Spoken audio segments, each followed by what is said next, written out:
Blunt Heads, Blunt Universe, what's going on? I'm your host with the most, here to brag, boast, celebrate, toast, and you know we like to smoke. I'm Ted the Loose Cannon Adams. You now tuned in to the Very Blunt Sports Podcast. If you like this video and you like other videos, please continue to hit that subscribe button, notification, share, and don't forget to comment. I answer all comments.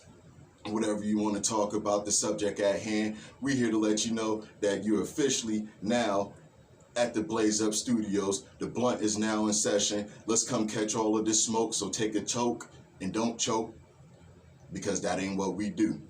We about to get real blunt up in here, everybody. I know I was going for a little bit, but now we back with the NBA All-Star Hangover action. That's what this episode is going to be called, the NBA Hangover, the NBA All-Star Game Hangover. But before we get into that, we're going to get into some quick XFL/NFL news now.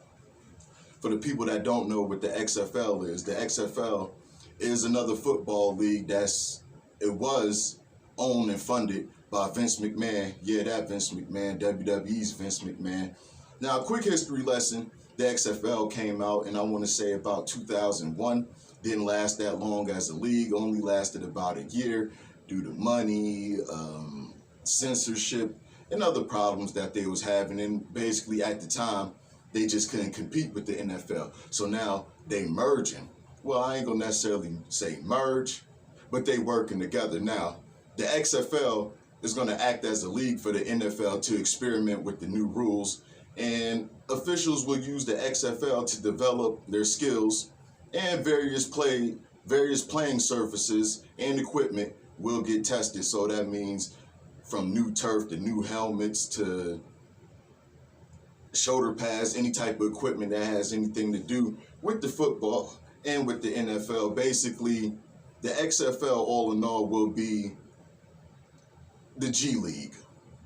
It would be the G League. So if you come out of college and you didn't necessarily get drafted straight to the NFL, you could run over to the XFL and hopefully get noticed over there. So that's definitely a big and a good look, for anybody that didn't necessarily make it after college, due to whatever injuries, just didn't have the time to play, whatever. You could resurface and reemerge yourself in the XFL, like I said, with this partnership that they got going on with the NFL. Now, we saw a little glimpse of the XFL and the NFL working relationship at the Super Bowl, because now that the XFL, when they came back into the world and basically resurfaced a couple of years ago, doing real good, somewhat successful for that year, but then Corona hit and everything had to shut down. Long story short, not to get too much into the business end of it, Dwayne "The Rock" Johnson, The Rock, the great one, the people's champ, him and a group of investors had wound up buying the XFL up off of Vince McMahon for about anywhere between $15 to $20 million. So that's why you saw The Rock doing the opening, doing what he do as far as the hyping up the crowd and saying finally, millions and millions and all of that good shit that he used to do. So definitely big up to him. That's definitely a good relationship that basically should, grow and blossom and flourish in all the right ways. Now, that's enough with the football news. As you know, something is always happening, even in the off season, and we in the off season in the NFL. Oh, by the way, Sean McVay, he ain't going to the broadcasting booth. Amazon did offer him $5 years, $100 million, and he said he ain't going. And another, quick NFL spot, former Dallas Cowboy great Troy Aikman will basically now be the head analyst for ESPN's Monday Night Football. So things always keep going. Business transactions and things is always happening, even in the off season. You got to keep that eye open or you might miss something. Now we're going to go into the NBA. Now, I regret and really don't like reporting injuries, but I got to let the people know. Blunt world, I got to let y'all know. I got to be honest. I got to be real. But I really don't like reporting on injuries. I really don't like to see nobody get hurt. But I know injuries and everything is all part of the game. And so hopefully these two guys could hopefully come back, repair, be better, and just get back to the level of basketball playing that they used to playing at. And that is Rajon Rondo and Derrick Rose. Now, Rajon Rondo, he's going to be out for 2 weeks, with an injury to his toe. And Derrick Rose will have minor ankle surgery. That should probably put him out, for a little bit. But good thing about it is the season ain't over. Hopefully they can come back, help their teams, at least get into a play-in spot. I see the Cleveland Cavaliers is doing real good with Rajon Rondo. They got a whole nice little core team around them, which we're going to get into a little bit later. But that was the injury news that I'm reporting.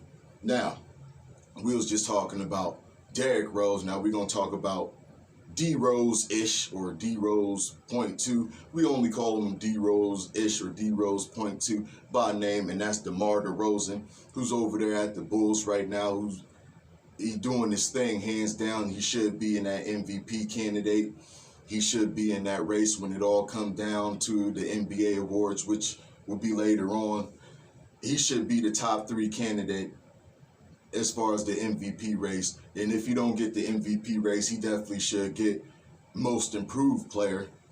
That's just my opinion. But since we talking about D-Rosen or D-Rose or Rose, whatever you want to call him, I just called him that. But he's the 7th player to have 8 straight 35-plus point games. He in good company. He in the legends that he just put himself up with, being number 7.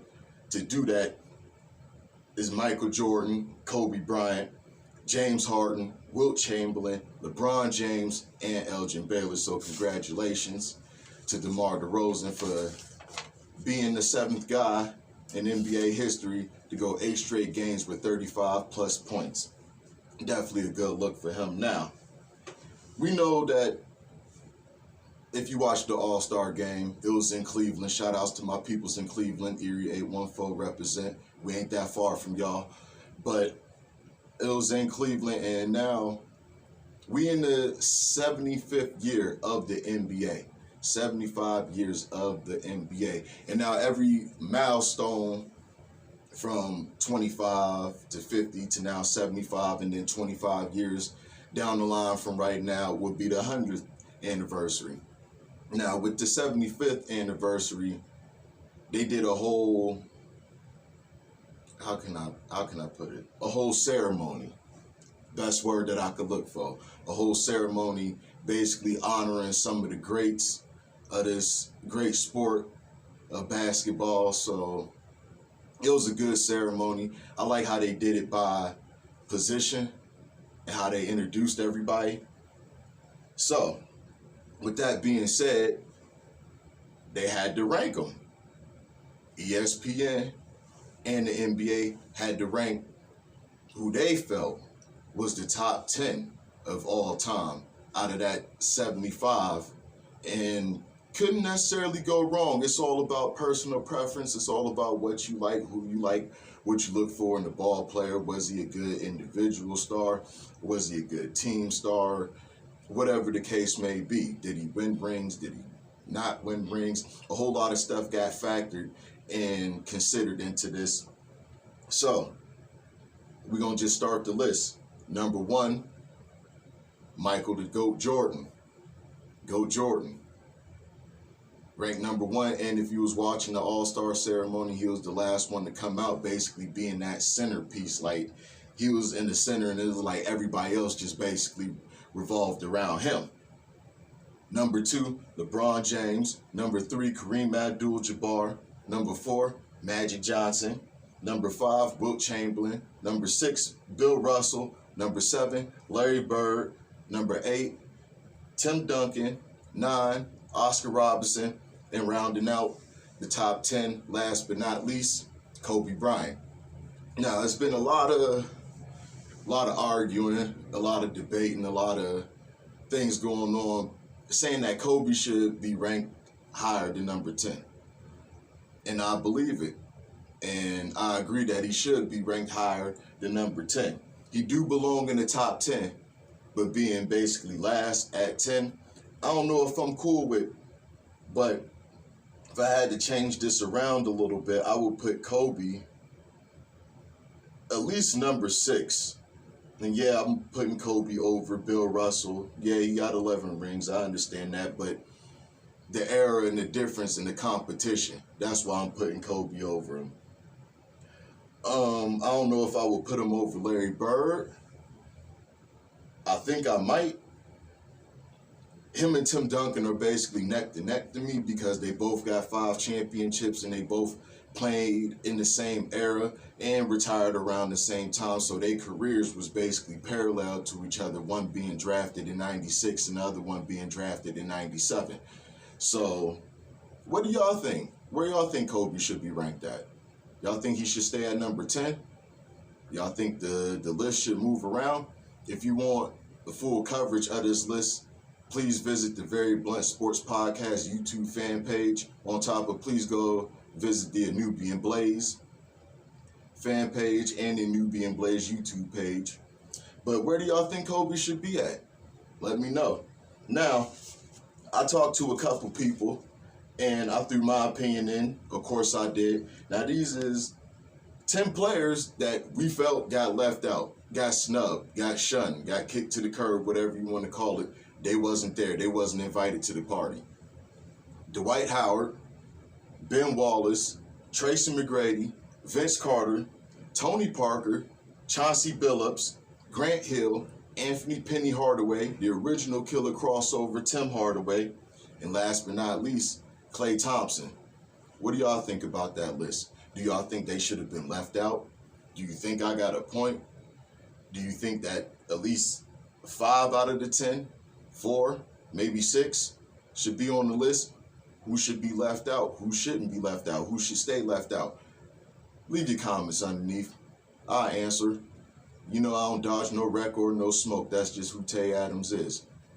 So, now, I had read something, and they had ranked the top 75 players, but they ranked them by position. Center, power forward, small forward, shooting guard, and point guard.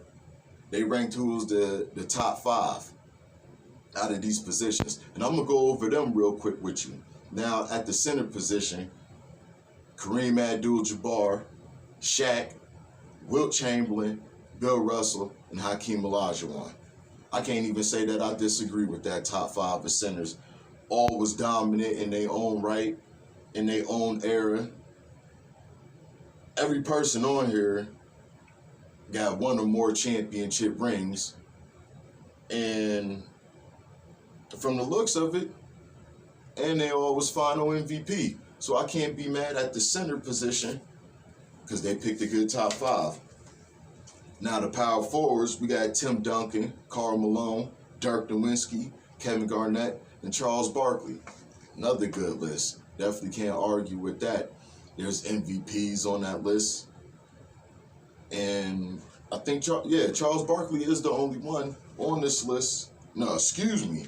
And Karl Malone. Charles Barkley and Karl Malone, they're the only ones on this list without championship rings. But they was a part of two of the best Olympic teams in 92 and 96.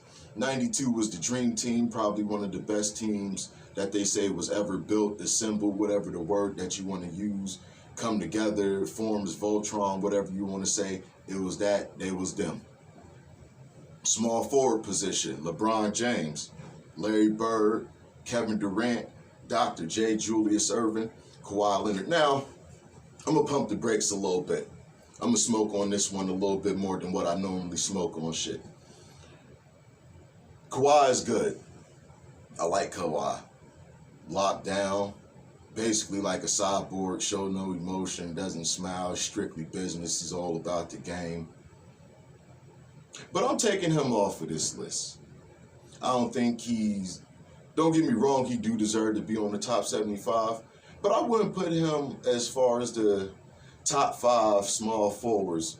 I would take him out and I would put Scottie Pippen in. I know Scottie been on some rants. I know Scottie been on some drunk shit. I know Scottie been on some hating shit. But it don't take away the fact that he was, and I hate to use the word sidekick because to me Scottie Pippen was more than a sidekick. He was an elite player on his own. If Michael Jordan was 1A Scottie Pippen wouldn't be, how would I say, it wouldn't be 1B. He would be 1A-ish, 1.5. He's still an elite star. He's still a Avenger in his own right. Part of that 92 Olympic Dream Team. He got 6 rings.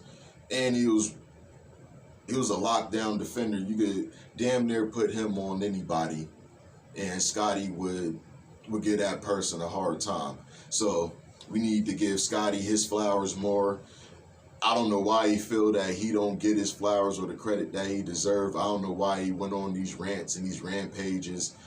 Whatever it is, Scottie, hope you get it together. Hopefully, you get out of your feelings about shit and learn to live with the fact that you are great.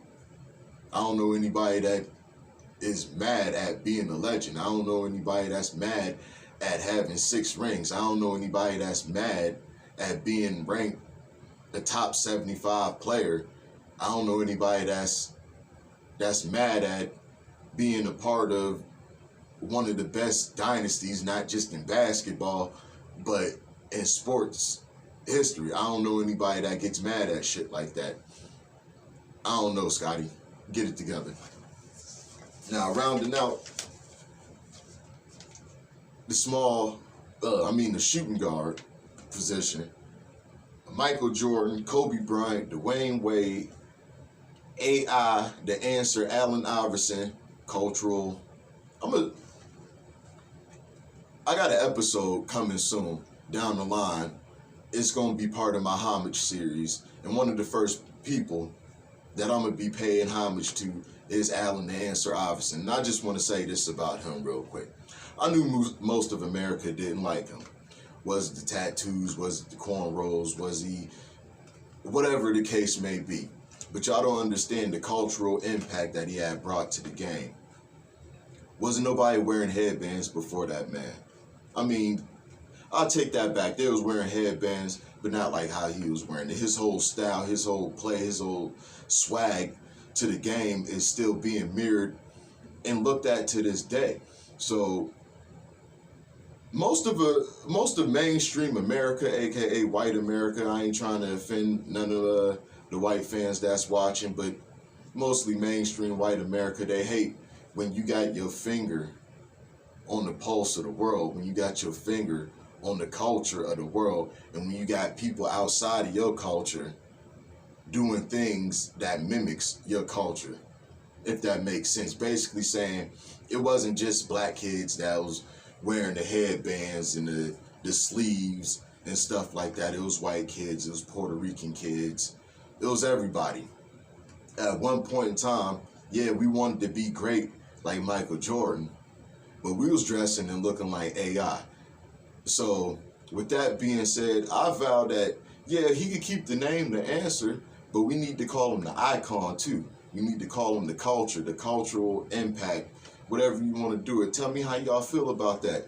Now rounding out the point guard spot, Magic Johnson, Steph the 3 God Curry, the original Mr. Triple-Double Oscar Robertson, Zeke Isaiah Thomas, and John Stockton. What y'all think about that top 5 in all 5 positions? Let me know. Get at me. Now, on to something else.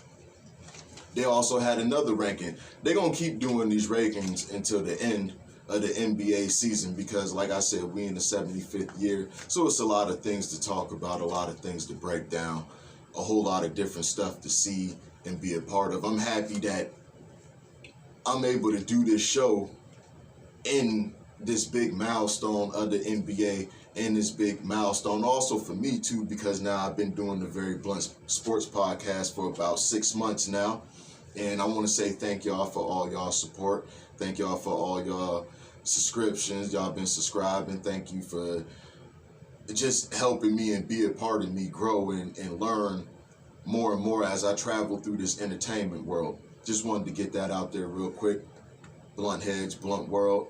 I will continue to be your leader, leading us and keep smoking into the future. Now, they did an all-time NBA back-to-back MVP lineup.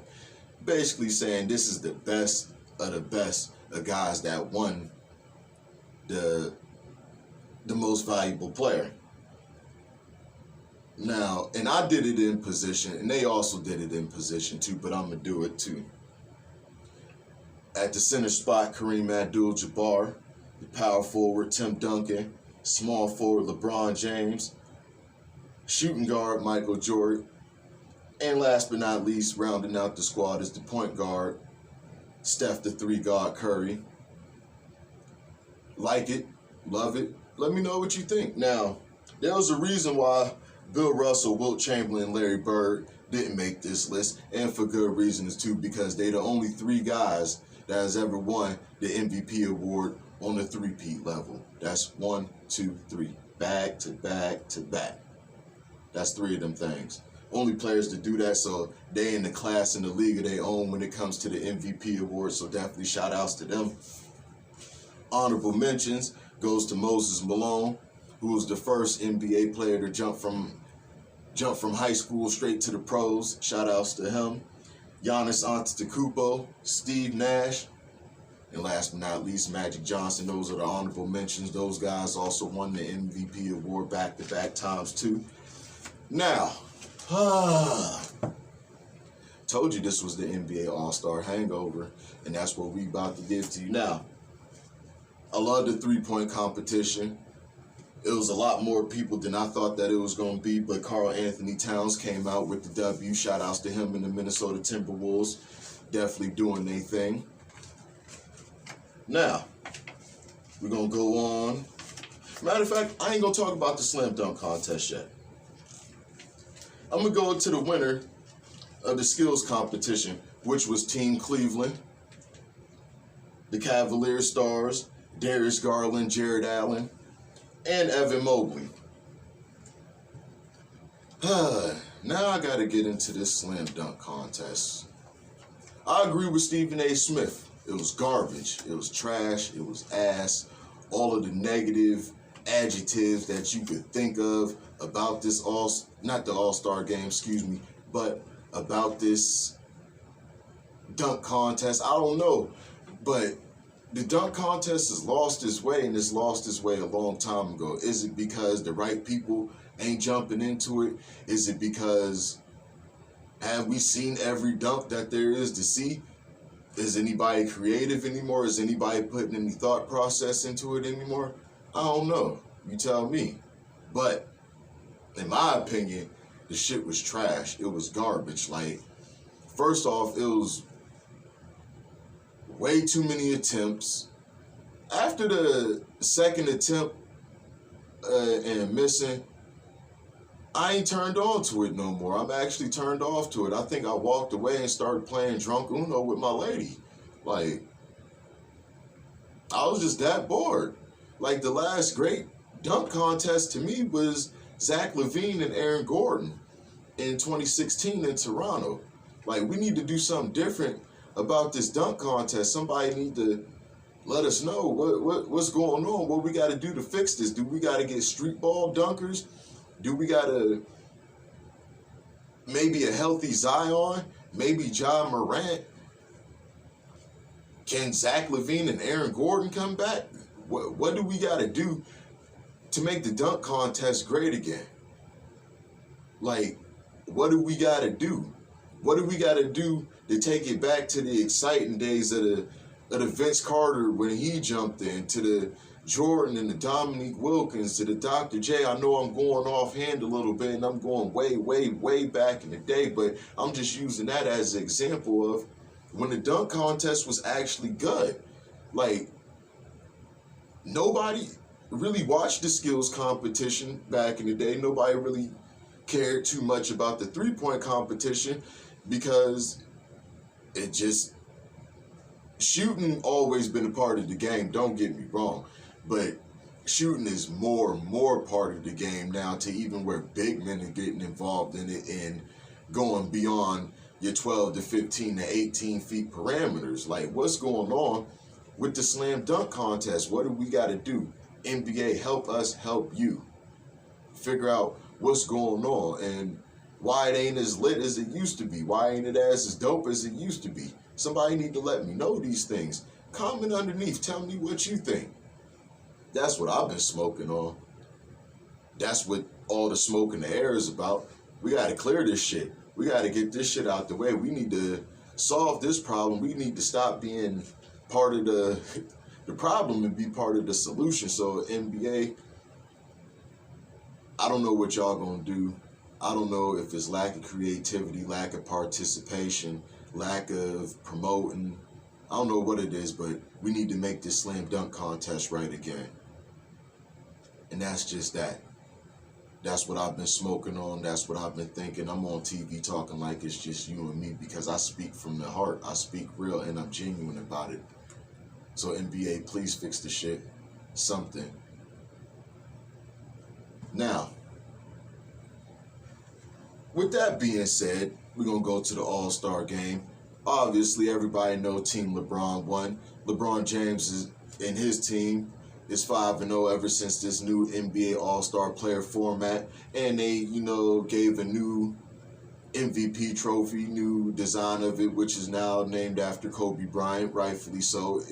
The first winner of last year actually was Kawhi Leonard, but this year it's the three guys, Steph Curry, who had 50 points in the All-Star game, even though LeBron James hit the last shot to give his team the victory, 163-161, I believe. But it was Steph Curry's show. He the one that put on the show. He was the one that was... I don't know what anybody gonna do with this, man. This is the best shooter that we have ever seen. The best shooter that I had the pleasure of watching, and I don't think there's anybody that's going to be better than him as far as shooting that ball. Not just records, not just MVPs. He's just the whole category, and he did all off of that, off of shooting the deep ball. So definitely shout outs to him with 50 points, almost breaking Anthony Davis' record back in 2017. Anthony Davis had 52 points. We was hoping Steph would break that. We was cheering. We was wishing, hoping, and praying. But all in all, he did get the All-Star Game MVP. So that's definitely good for him. Now, what to expect on the next episode, just wanted to let y'all know real quick, I'm putting together my own March Madness bracket, but with a little different twist. We're going to be making a bracket of sports movies.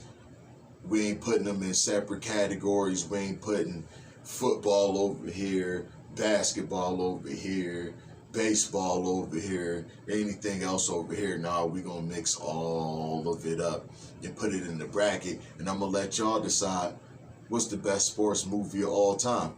Give y'all a little heads up. Won't be no documentaries on there. Sorry about that. But when I say movies that has something to do with sports, I'm talking about Remember the Titans, He Got Game, Happy Gilmore, Waterboy, Sunset Park, The Fan, Robert De Niro and Wesley Snipes, A League of Their Own, gotta give a shout outs to the women, Like Mike. Those are just ideas. I got a lot of them written down. If you got any sports movies that you think I should put or add on to the bracket, please let me know. And that's what we're going to be doing in March coming up. Now, sad to say, but y'all ain't got to go home, but y'all got to get the hell up out of here. The smoke is clearing. We're about to put the blunt out because the blunt is now out. The session is now over. Please continue to like, subscribe, and share. Please continue to support a Nubian Blaze. We got a lot of good stuff coming your way in the upcoming future. We blazing to 100K. We blazing all through 2K22. Whenever you see smoke, you know we're around. So come holla at us. Catch all this smoke. But like I said, don't choke. That's rookie shit. And with that being said, love yours. And I'm out. I don't need a fucking cosigner to post rhymes for controversy. I'm calculated, your validation does not concern me. You created a character, you can market, but I'm sharp enough to sharpen my view. Whenever you charge him, I can